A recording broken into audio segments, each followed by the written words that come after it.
Hello my movie geeks, I am Neil Summit Movie Geek and today I'm talking Star Wars. The Last Jedi has effectively been a Marmite movie, splitting the haters and lovers down the middle, the supporters of the original trilogy against those who feel the change is needed. It's great to see, as this is what the movie should be.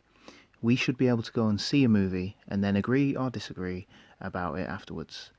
If a movie able to keep you talking about it for a month or so afterward, no matter how well it does at the box office, it's a win. The Last Jedi, however, does a fair few things that haven't sat well with fans. Shall we list them? Go on then. Snoke gets smoked. I know that I shouldn't have written that was really awful. Aspects of Luke's character were not to the fans' likings. How the Force works, but then again, it is a mystical thing and can change and do whatever it wants, really. Solo, we'll figure it out. We'll use the Force. That's not how the Force works. Oh, really? You're cold? And the infamous Canto Bight scene. I'm not adding to the Canto Bight stuff here, as I am one of the people who didn't think it fit. But I will spend a couple of sentences explaining what I think they were doing. For starters, it's a standard MacGuffin hunt, which in Star Wars is pretty much the tradition. But like everything in this film, it is completely turned on its head. Yes, it's like a scene from one of the prequels, with bloated CG, an action-packed chase scene, and an Earth-like setting. It just doesn't go the route most of us would have expected. Finn and Rose's excursion to find the Master Codebreaker ultimately fails, and I think this is one of the reasons this storyline didn't really fit. We spend about half an hour watching them break into a casino, locate Justin Theroux, get caught because they left their ship in the middle of a beach, find GJ, escape, and then free some CG animals, but not the slave children for some reason. And then they end up getting saved by DJ. I have trimmed it down a little, but the basic storyline is there.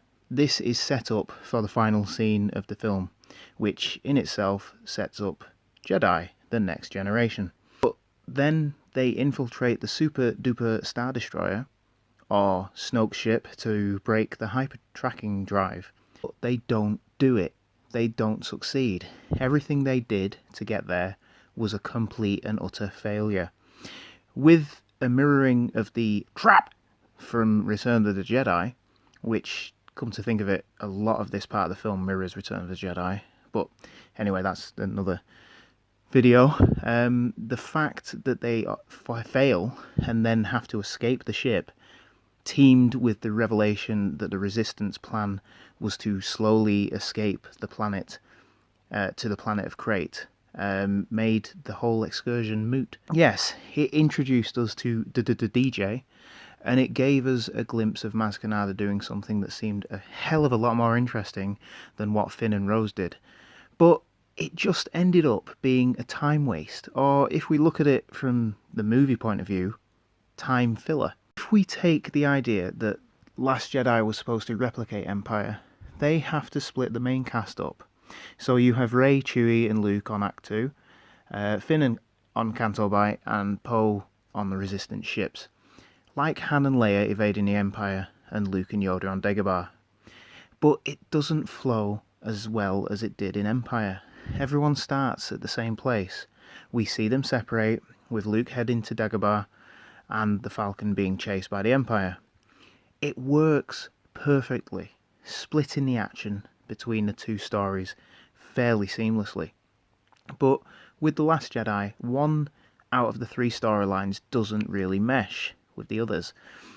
The scene felt tacked on and then didn't really go anywhere. So, why was it there?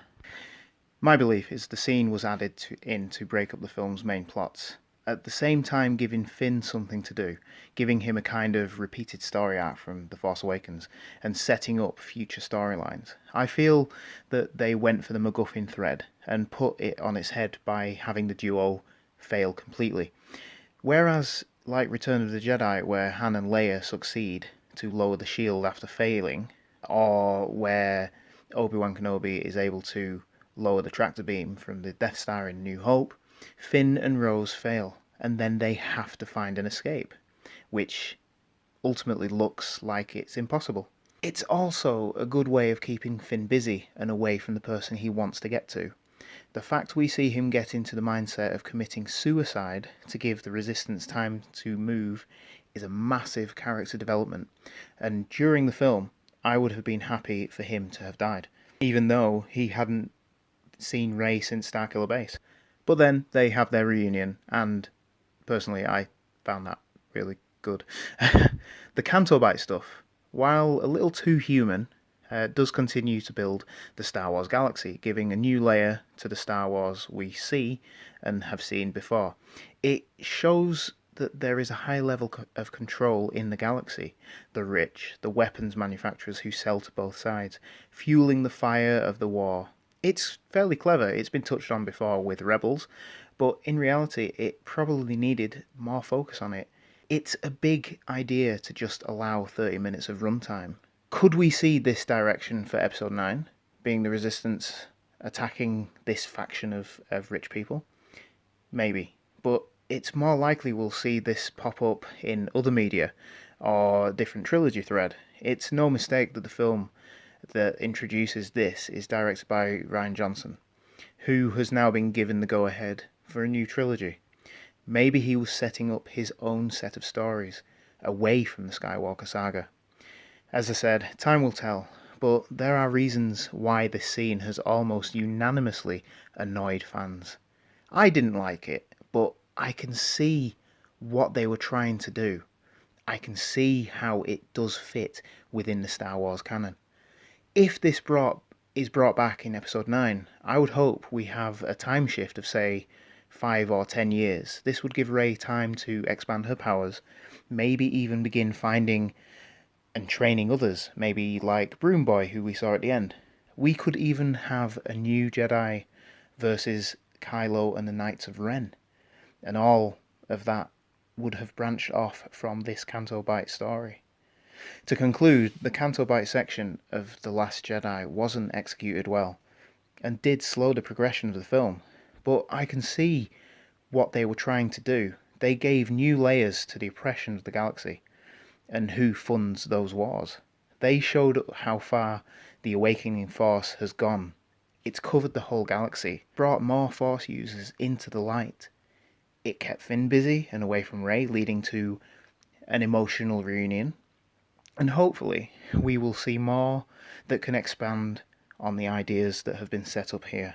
It turned out this video was an in defense of the Canto Bight scene in The Last Jedi. It wasn't supposed to be that, but that's how it's turned out. Thanks for watching. I am the Ultimate Movie Geek, and please subscribe and follow me on Facebook, Instagram and WordPress. Thanks for watching.